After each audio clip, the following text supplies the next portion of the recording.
Greetings. In this video I want to show you how to charge the battery on any Texas Instrument calculator like this one or any one that you have. It's fairly simple to do. The majority of them you can charge it with your computer or on the wall using a USB cord like this, and I'll show you which one to use.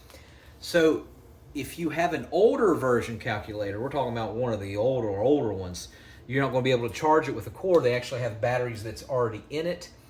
One thing you could do is get you like a little small Phillips head screwdriver and locate any compartments in there that you can unscrew.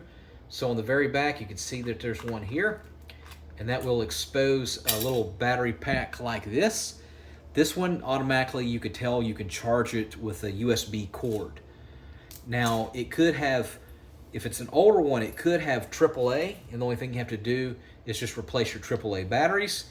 It could have one of these CMOS batteries like this, and they're usually the 2032. Just get your dead battery out of your Texas Instrument calculator and then read the model number on the back, and you can get one on Amazon. All right, but if it looks like this, then it's going to be powered on with USB cord, and I will show you how to do that. So it will either use a micro USB or a mini USB. So the newer versions are actually using the micro USB, but this one here, the TI-Nspire CX, uses the mini USB, the mini B. All right, and I'll show you how you can tell. So the mini USB is like a little fat, almost like a box, as you can see there, like a box. And this is the mini USB, and I'll put a link in the comment section where you can get this directly off of Amazon. And what models does this fit for the Texas Instrument?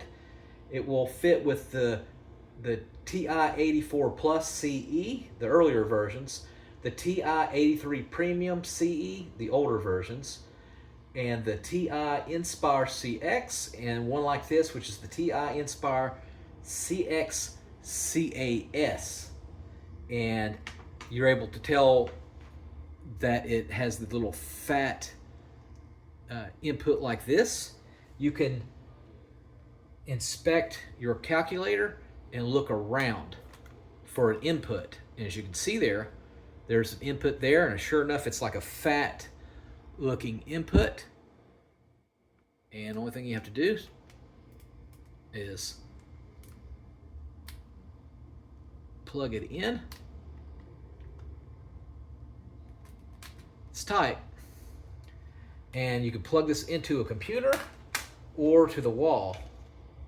Let's go ahead and plug this sucker in like that, and that will start charging. That will start charging the battery. Now, some models actually use the micro that uses the old Samsung Galaxies, like the S7, and it looks a little bit different. It's not fat, it's the smaller ones. And of course, you know, most modern phones uses the USB-C, like the iPhones, the Galaxies S22s, 25s uses the USB-C. This is not, this is the micro. So what uses the micro? The TI-84 Plus CE uses the micro like this, and the TI-83 Premium CE. Now, believe it or not, there are some new Texas Instrument that actually will use the USB-C, but those are brand new as of 2026, and they have not. There's not many on the market. All right, if you have any questions, put it in the comment section. Make sure you subscribe, and I will put a link, like I said, in the comment section where you can get a USB Mini B like this one cord. All right, if you don't have one. All right, thanks for watching. Make sure you subscribe.